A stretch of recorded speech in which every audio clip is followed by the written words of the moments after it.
Hello everybody, welcome along. This is the Benjamin Bloom Football Channel, another review of Amazon's All or Nothing Tottenham Hotspur. We are up to episode 5, New Blood. This is absolutely superb, this episode. The best one so far, by a mile actually.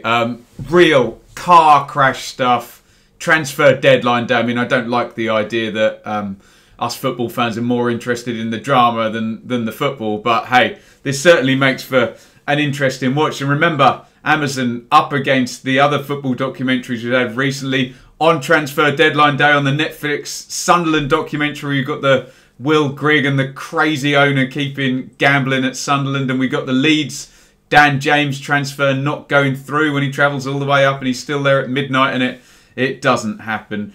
So really interesting stuff. We start off inside a board meeting, in fact, with Daniel Levy kind of briefing everybody. Remember, Levy has a big reputation for being a very good negotiator. Remember those Gareth Bale deals and Berbatov as well. So I don't know whether he wants to enhance that reputation or come across as a bit more likeable. I guess he wants to enhance it in this documentary, don't we? Christian Eriksen's good fun in this episode as well. He is at the breakfast table with Ben Davies and Harry Kane and just kind of quips about Harry Kane's right foot being worth 200 million. Very kind of dry one-liners from Eriksen a couple of times in this episode, which is good fun. We meet Steve Hitchin, who is the head of recruitment for Spurs, who describes this as a window of panic, and I hate it, but does say that the players that Spurs can attract now is miles away from 5 years ago. I guess you're going to get a bit of promotion of the club in this documentary. I suppose they have some license to do that, final say on things and things of that nature. Gedson Fernandez arrives and then the Eriksen stuff starts up again. Then he seemed to have one interview with Christian Eriksen, the one where he's wearing the baseball cap, and keep going back to that for quotes. Might have been more fun if we'd had him speaking actually on deadline day, but we're going to get that, don't worry. We get some more match stuff, but everyone's just hanging on the transfer ins and outs. So they go off to Watford. Nicely shot as ever. Nice manager's eye view of the penalty save. But then it's the press conference afterwards where they start off this story with Danny Rose that's going to be the cornerstone of this episode and going to be probably trending on Twitter for the next couple of days. So they're in the press conference and someone asks about Danny Rose. And I think there's a bit of editorial sleight of hand here. I think they cut to answer to a different question, if I'm honest, but someone correct me if I'm wrong in the comments. The tone and tenure of Mourinho seems to not quite add up. But he says, today we made a decision to only bring players to a match we knew that was going to be physical. So basically, they set it up as if to say, what about Danny Rose? Oh, we only bought players who knew the match was going to be physical. So we then cut to the next day. In comes Rose for a face-to-face. I don't know whether it's the next day, but it's the next scene in the show. So it's a face-to-face between Rose and Mourinho in Mourinho's office. We've had a few of these already, haven't we, in the series. Rose comes in. He's absolutely steaming. He looks furious. Before he's even sat down, he says, "Gaffer, I want to know what the problem is. I was very excited when he came as manager, but if you don't want me to play, I'd rather you just tell me now. I'll stay at home. I'll train at home." Brilliant stuff. These two alpha males kind of staring at each other into the eye. Really awkward stuff. Mourinho fires back about him not playing well against Liverpool. And then I was taught this from working in schools, this parallel praise thing, where if you've got an unruly child, if having a go at them doesn't work, you praise another child. And he does that. He uses parallel praise on Rose. Absolutely brilliant stuff. By praising Tanganga, who'd played in this position. Rose fires back, "I play once every 4 weeks. Do you want me to be man of the match when I play? Other people have been, S-word, in training, S-word, in games, but play every game." Jose fires back, "It's your perspective." And Rose kind of storms off saying, "It's facts. The whole dressing room knows it's facts." I'm not quite sure that an opinion on how good someone is at football is facts. I think that's actually the dictionary edition of something that is not facts. But there we go. We understand Rose's point of view here. Superb stuff. And then Jose's so funny. Rose is storming off and says, I'm going to go and speak to Daniel Levy. And Jose says, yeah, no, you should do. Go and open your mouth, he says. You're an honest guy. So funny, as if to just say, look, you go there and speak the way we've just spoken here, and I don't need to do anything. Levy will know what's going on absolutely if you go and do that. Brilliant stuff. There's more one-to-one interview footage with Rose after the fact where he says, I can't watch right-footed centre-backs play at left-back. It's a slap in my face, basically. Best bit of the series so far, that absolute superb drama with Mourinho and Rhodes. We then cut to Levy and Mourinho discussing Danny Rose. He ideally wants to go to another club. And Levy kind of buries Rose here because he says, well, he wants to go to a club here. And he points to his brain. But we're only getting offers from Bournemouth and Newcastle, which was a bit humiliating for Rose, basically saying that he thinks he should be playing in the Champions League. And no offence to Bournemouth and Newcastle, but they were both in a relegation battle for a lot of last season, and Bournemouth indeed ended up getting relegated. The segment finishes, ironically somewhat, with Rose saying, look, it's business, you can't take it too personally, but he seems to be taking it very personally. Not that that's a bad thing, but his words that you shouldn't take it personally.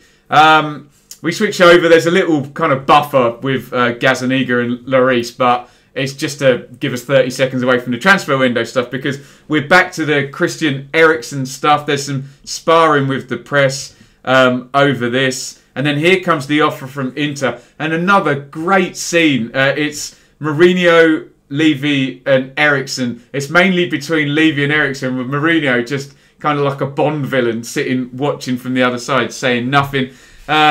Levy brilliantly politically explains the situation as all in Eriksen's court, as in, we don't want you to go. He used those exact words. We'll match financially what else anybody offers. Essentially, this is your choice. So he pushes all of the, I don't know what word you want to use, blame, onus, ball in your court type thing across to Christian Eriksen. And then says it should, however, be a pretty easy deal to do. And Eriksen, with another brilliant one-liner, kind of goes, yeah, it does seem to look that way from the outside, doesn't it? Superb stuff. It's Levy, the sort of master negotiator, is trying to bump up the fee and say, look, we need a fair fee for the circumstances we're in. And they're going to play off the idea that he wants 20 million euros and he's going to get 20 million euros. Eriksen, he does seem a very smart guy, Eriksen. I don't know why his agent is not there, though. He says, I'm not in control of how much money is being thrown at the table. That's between the clubs.